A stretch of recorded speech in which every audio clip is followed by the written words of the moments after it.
que é que aconteceu com a Luísa Sonza? O que é que nunca te contaram? Quais são os segredos e as mensagens subliminares por trás de um clipe que se chama Campo de Morango e de uma letra de uma música que apenas parece uma música imoral, mas que tem muitos segredos por trás dela? O que aconteceu com esse mundo que passou a olhar pra isso, chamar isso de normal, chamar isso de belo e ainda achar que isso é arte? Eu sou Júlia Saraiva, Júlia Vieira, da maneira que você preferir. Esse é o primeiro vídeo de volta do canal. E nada mais do que um assunto super leve, nada polêmico pra trazer aqui, mas eu tenho certeza que a sua vida vai sair daqui de uma maneira diferente da qual você entrou. A sua mente vai sair diferente, seus pensamentos vão sair diferentes. E você vai aprender a analisar o mundo e analisar as coisas de uma ótica diferente da qual nós temos até agora.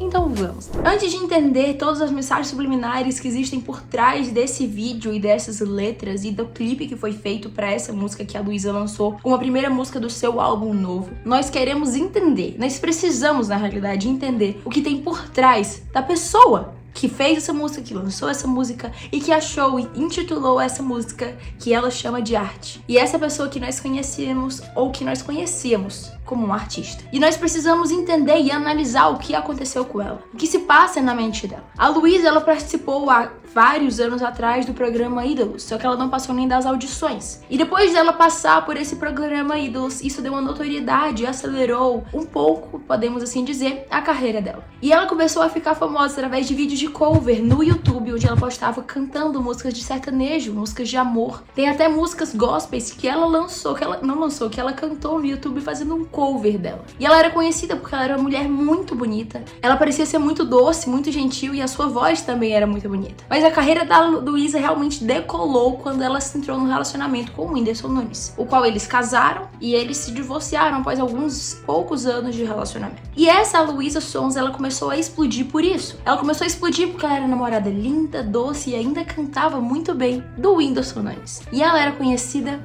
assim. Em 2013, o que talvez poucas pessoas saibam é que a Luísa perdeu o pai. Também talvez poucas pessoas saibam que em 2020 a Luísa começou a compartilhar e expor publicamente aquilo que ela estava lidando, que é com nada mais ou menos do que com depressão severa. E a pandemia em 2020 só fez atrapalhar e deixar ainda pior o nível e o caso dela de gravidade da depressão. E nesse processo, a Luísa, ela não sei se ela sempre foi assim, isso eu não tenho como saber, mas a Luísa começou a aderir a um movimento que tá ganhando grande notoriedade. E ela começou a levantar essa bandeira como se fosse a bandeira dela. E ela fala que o clipe, que a maneira com que ela conduziu esse clipe, que as ideias que ela teve durante esse clipe, o Campo de Morango, que toda a carreira dela gira em torno disso, que é do empoderamento feminino. Ela fala que a mulher precisa ser empoderada. Ela fala que a mulher ela precisa ser dona de si, dona do seu corpo, dona de tudo que ela tem e que nada e ninguém pode controlar a mulher. E isso é uma causa que eu acredito que não tem um ser humano em sã consciência que seja contra. Todas as mulheres devem sim ter liberdade, aquilo que elas querem ser, a profissão que elas querem seguir. Só que eu vou tomar a licença para questionar os meios do qual nós levantamos isso. Eu, Júlia, se você me acompanha, você sabe que eu não sou feminista. Eu defendo as mulheres, eu defendo o direito igual das mulheres com os homens, eu defendo a liberdade das mulheres poderem ser aquilo que elas querem ser, mas eu não sou nem um pouco feminista. Porque da maneira que o feminismo vem sendo exposto, eu acredito que ele faz qualquer coisa menos colocar as mulheres em um lugar de honra. A Luísa, ela fala que ela usa as roupas que ela usa. Vou colocar algumas fotos aqui para que vocês possam ver as roupas que ela usa em shows, que ela faz os movimentos que ela faz nos clipes e o que nós podemos ver aqui, por exemplo, o movimento que essas mulheres estão fazendo nesse clipe, o Campo de Morango, que nós vamos analisar já já. E ela fala que isso é empoderamento. Só que na realidade, isso é objetificação. Objetificação. Eu acho que a palavra tá certa. É tornar a mulher um objeto. A liberdade sexual não tem nada a ver com o empoderamento feminino. Vamos lá, eu quero fazer uma metáfora com você. Eu quero que você pense no diamante mais precioso e mais caro do mundo. E você é o dono dessa joalheria. Eu quero que você pense, se você é dono dessa joalheria e você tem dentro da sua loja o diamante mais precioso que já existiu na Terra, onde, em que lugar você vai guardar esse diamante? De que maneira você vai guardar esse diamante? Se eu fosse dona dessa joalheria e eu tivesse esse diamante super precioso, eu colocaria ele num lugar guardado, onde poucas pessoas teriam acesso, onde poucas pessoas poderiam, na verdade ninguém poderia tocar, só quem pagasse o preço para ter acesso a ele. O que nós temos visto essa geração pregando é que todo mundo pode ter acesso ao meu corpo, às minhas partes íntimas, porque isso é empoderamento feminino. Não, isso é você tornar a mulher como um objeto sexual que serve para sexualizar e serve para satisfazer o prazer do homem ou para que os prazeres sexuais dela possam ser satisfeitos. Ao invés de colocar a mulher como algo que é lindo, como algo que é raro, como algo que é valioso, como um diamante. Um diamante poucas pessoas têm acesso. Um diamante poucas pessoas podem tocar. Um diamante poucas pessoas podem usar. Só quem pagou o preço para ter acesso a esse diamante pode ter acesso a ele. Nós temos visto uma geração de mulheres que falam que eu fico com qualquer pessoa, ou mulheres e homens. Eu fico com qualquer pessoa.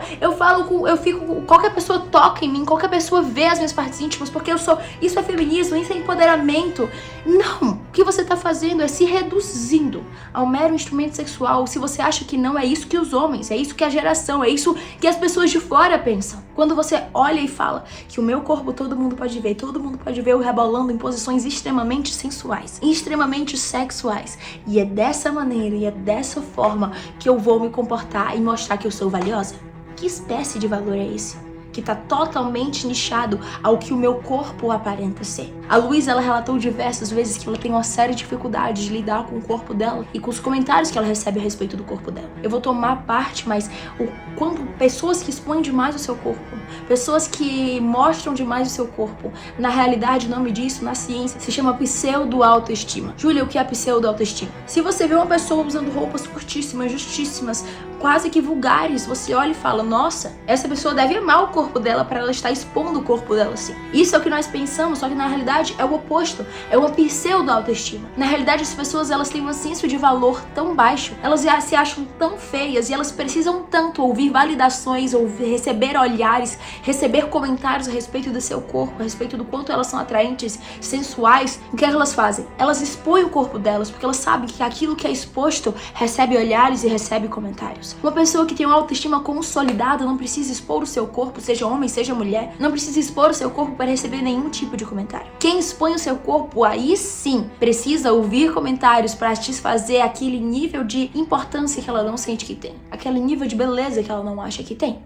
E a Luísa já expôs diversas vezes, não tô falando que ela é assim, tá? Eu tô falando que ela já falou que ela tem diversas dificuldades de lidar com a aparência dela, com o corpo dela, por mais que, na minha opinião, o corpo dela seja belíssimo e que pra mim não faz sentido algum uma mulher tão linda quanto ela, com tanto talento quanto ela, com tanto dom quanto ela, ficar expondo o corpo dela dessa maneira. Se ela quer, ela é livre pra fazer isso. Eu tô falando na ciência, o que significa uma alta exposição, uma exacerbada exposição do seu corpo. Isso é provado cientificamente, tá? Não é opinião da minha cabeça. Ai, isso cheira cancelamento. Por que eu vou começar o meu canal postando um vídeo assim? Eu não sei. Mas eu espero que vocês me defendem e me valorizem. Vamos lá. E eu poderia ir ainda muito mais fundo. Mas o primeiro ponto que eu quero defender é isso. Eu vi a Luísa, depois que ela lançou o clipe, falando em vários podcasts sobre isso, sobre empoderamento feminino, quão machista é as pessoas não deixarem eu rebolar a minha bunda. Na minha opinião, o machismo é você olhar pra mulher e se posicionar e se colocar como um objeto sexual e achar e querer que o mundo ache isso bonito e aplauda isso. Isso não é empoderamento feminino, isso não é valorizar a mulher, pelo contrário, isso é reduzir a mulher a um instrumento sexual. E ponto final. Mas tudo bem, eu poderia ir muito mais fundo a respeito disso, mas nós temos várias outras coisas pra falar nesse vídeo. Vamos pra onde vocês querem chegar. Vamos para as mensagens subliminares, tanto do clipe quanto da letra dessa música Campo de Mourão. Eu quero começar falando sobre um personagem. Esse personagem se chama Lilith. Lilith é uma lenda ou uma crença que existe em diversas religiões há milhares de anos atrás. E essas lendas, essas mitologias dizem... Mitologias? Será que mitologias? Não sei. Essas crenças dizem que Lilith, ela foi a primeira mulher de Adão. E ela fala que Lilith, antes de Eva, eles falam que tem eles até trazem uma explicação bíblica. Eu não defendo, eu não acredito. Mas eu tô falando o que eles fazem. E eles trazem até uma explicação bíblica pra falar que Lilith, ela foi a primeira mulher de Adão. Só que ela não queria ser submissa a Adão. Só que ela não queria ser a colaboradora e a cooperadora de Adão. E ela se rebelou. E ela se irou e falou assim, eu não quero estar sobre a liderança de Adão. Então, ela se tornou uma deusa das trevas. É isso que as mitologias e as lendas e as crenças dizem. E o que é que a Lilith é conhecida hoje por muitas pessoas que lidam com a feitiçaria e com esse tipo de coisa? O que é que elas falam? Elas falam que Lilith, ela é a deusa do empoderamento feminino. De que modo? Ela é de deusa de que a mulher ela tem que ser independente. A mulher ela odeia o homem, a mulher não precisa de homem para viver. Ela é uma deusa de que a mulher pode fazer o que ela quiser com seu corpo. Aborto, abuso sexual, ela é uma deusa da liberdade sexual. E agora, quando a gente fala sobre liberdade sexual, eu quero falar sobre uma revolução que aconteceu nos anos 70, que pouquíssimas pessoas sabem. E o nome disso é Revolução Sexual. O que aconteceu nos anos 70 foi que eu li um livro sobre isso, o nome dele se chama Revolução Sexual. Se você quiser aprender mais sobre isso, sobre como a nossa geração se tornou o que ela se tornou, e eu já vou caminhar para esse ponto, o que aconteceu com o mundo, você pode ler esse livro. É esse livro bem aqui. Se vocês podem ver que eu realmente li, estudei, eu sou apaixonada por esse livro. Esse livro mudou completamente a minha vida. Eu li quando eu tinha 14 anos. E esse livro, ele fala sobre o que aconteceu com o mundo, com a geração e com a maneira com que nós olhamos para o sexo. Existiu nos anos 70, eu espero não estar errada com as datas e os detalhes, mas existiu nos anos 70 um festival de música, bem na época dos hippies. E esse festival de música se chamava Woodstock. Eu acho que é assim que se fala. Woodstock. Você coloca imagens aqui, editores, sobre o evento. E esse festival era um festival que pregava sexo, liberdade, drogas e o rock and roll. Então eram diversas pessoas, praticamente nuas, seminuas, por dias, muitos dias, esse festival onde eram drogas livres, onde todo mundo fazia sexo com todo mundo, onde todo mundo tinha relações sexuais, onde era uma promiscuidade absurda. E nesse momento, esses hippies e essas pessoas, essa geração começou a levantar. Por que realmente deve existir pureza? Por que elas estão olhando pro sexo com tanto zelo? O sexo tem que ser livre, todo mundo tem que fazer sexo com todo mundo. E eles que pregavam essa libertinagem sexual, não a liberdade, mas uma libertinagem sexual, onde todo mundo devia fazer sexo com todo mundo, e que as mulheres precisavam libertar os seus corpos e os homens precisavam libertar os seus corpos, e todo mundo devia participar desse grande caos. É a melhor maneira que eu posso encontrar para definir isso. Só que o que talvez você não saiba é que quem são as pessoas que participaram desse movimento, que estavam em Woodstock. Não era um festivalzinho com 10 mil pessoas, eram com centenas de milhares de pessoas. Só que quem eram eles? Eles eram filhos de pessoas que participaram da Segunda Guerra. E aconteceu nos Estados Unidos, eu acredito que foi na Califórnia esse festival. E os pais deles, a maioria absoluta deles, eram pais que foram pra guerra e que voltaram ou com a mente totalmente deturpada, agressivos e violentos pelo que eles viveram na guerra, ou eles se tornaram órfãos de pais. Então são jovens que, por serem órfãos de pais, ou por terem pais que se tornaram doentes emocionalmente, esses jovens eles cresceram, essas crianças que foram traumatizadas pela ausência de um pai ou por um pai extremamente agressivo, elas cresceram de maneira doente, com a mentalidade doente. Então nós precisamos parar de achar que isso é normal. Por todos os tempos da Terra, por todos os anos, décadas e séculos, a libertinagem sexual nunca foi defendida. O sexo sempre foi olhado cientificamente. Não tô falando de religião, tô falando cientificamente. O sexo foi olhado como um elo emocional mais forte, de conexão mais forte. Só que agora, depois dessa revolução, e cada ano vem se agravando esse caso, o sexo tem se tornado algo banal, algo meramente limitado ao prazer. Não existe mais nenhum tipo de conexão, assim as pessoas acham. Não existe mais nenhum tipo de laço, não existe nenhum tipo de aliança que eu preciso fazer para ter acesso ao sexo. O sexo nós nos tornamos como se fossem animais desesperados por sexo, e independente de quem seja a pessoa, eu preciso fazer sexo para satisfazer o meu prazer. Eu preciso fazer sexo para me sentir amada. Eu preciso fazer sexo, caramba, esse vídeo tá muito pesado. Eu preciso fazer sexo pra me sentir importante. Eu preciso fazer sexo pra poder disfarçar e maquiar um vazio existencial que eu sinto, ou dos traumas e das dores que eu vivi na minha infância, porque eu nunca me senti amada na minha infância. E agora, na minha vida adulta, eu também não vou me sentir amada, mas eu preciso do sexo, porque no sexo é como se fosse uma relação de amor. Eu estou fazendo amor pra tentar tapar um buraco na minha infância que eu vivi.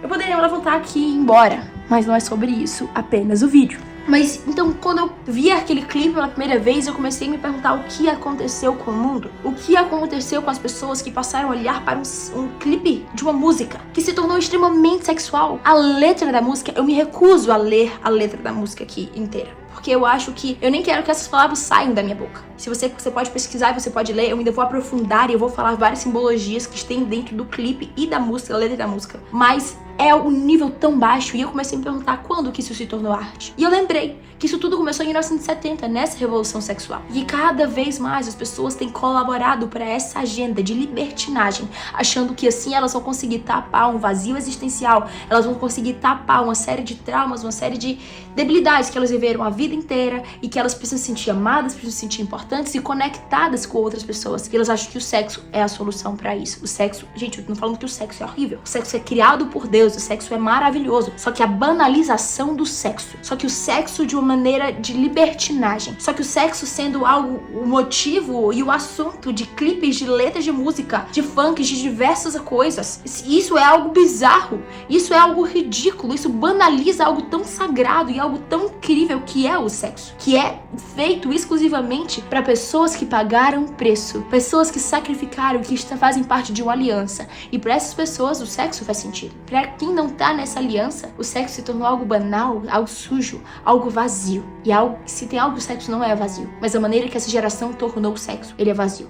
Se tem algo que a mulher não é um objeto, mas tem algo que essa geração tornou, foi a mulher em um objeto. E cabe a nós mudar e não se conformar nem achar que é normal essa visão e essa concepção a respeito da sociedade.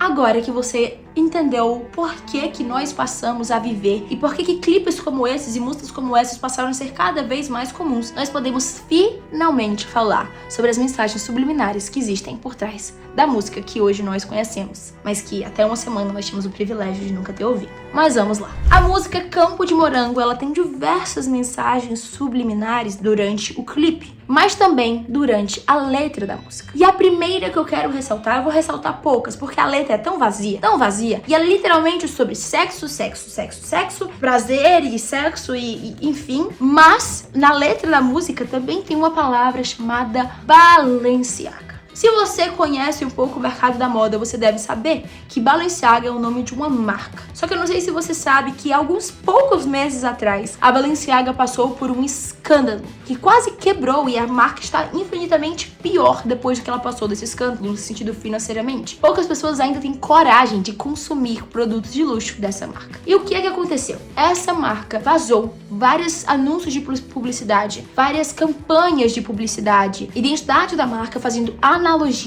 a abuso infantil, a pedofilia, a matar crianças. Então ela foi se envolvendo em uma série de coisas, aborto. Então a marca ela foi se envolvendo em uma série de coisas bizarras. Só que o ápice do escândalo foi quando nós entendemos a tradução do nome Balenciaga. Balenciaga significa Baal é o rei. Quando você pega a palavra Balenciaga e você traduz ela para o latim, você descobre o significado que ela quer dizer é Baal é o rei. Júlia, tá, mas o que é Baal? Baal é um deus pagão que existe muito antes de Cristo. Ele é um deus que é citado na Bíblia desde Êxodo, que é o segundo livro da Bíblia, na época de Moisés. Baal é um deus que ele existia, ele se associado a ele uma série de sacrifícios envolvendo sangue, sacrifícios envolvendo morte, sacrifícios de criança. Ele é um deus, né, que era idolatrado pelo povo para tentar libertar, só que é um Deus completamente horrível, que está associado a uma série de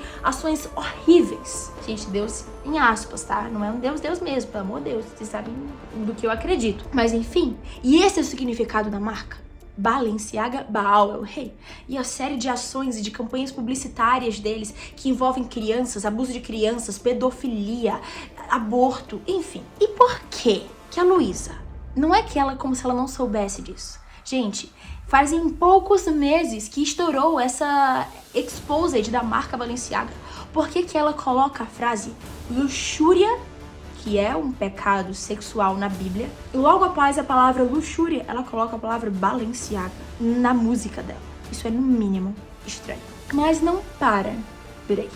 Quando a gente analisa as cenas que envolvem, as cenas que foram feitas para a construção da identidade visual desse clipe, nós podemos perceber uma série de analogias. A primeira analogia que eu quero falar é sobre o abuso sexual. Quando nós vemos a Luísa em cima de uma cama, nós sabemos o que é que uma cama faz associação na nossa mente.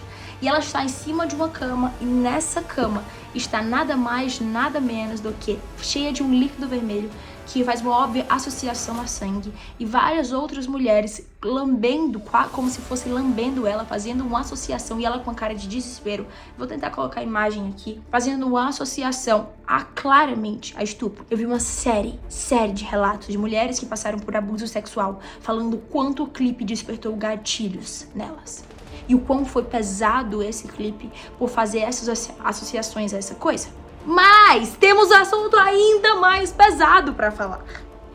Quem lembra que eu falei de Lilith, aquela deusa das trevas? Essa deusa das trevas não está apenas associada à liberdade da mulher.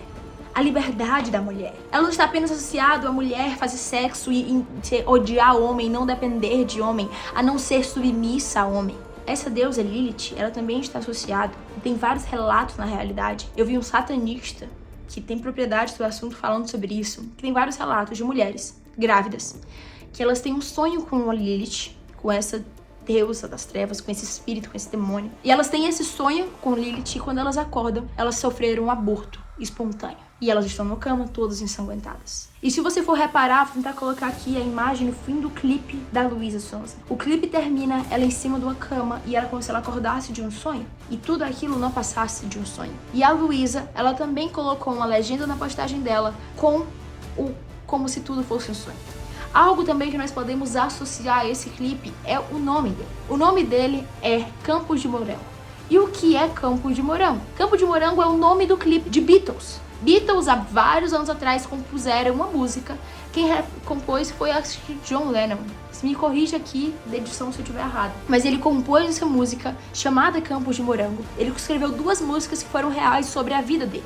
E uma delas era Campo de Morango. E ela fala sobre todo esse imaginário que ele criou, sobre algo que ele queria que tivesse sido real, mas não foi real. E ela fala também na letra dela, no fim da letra dela, que ela está escutando um Beatles.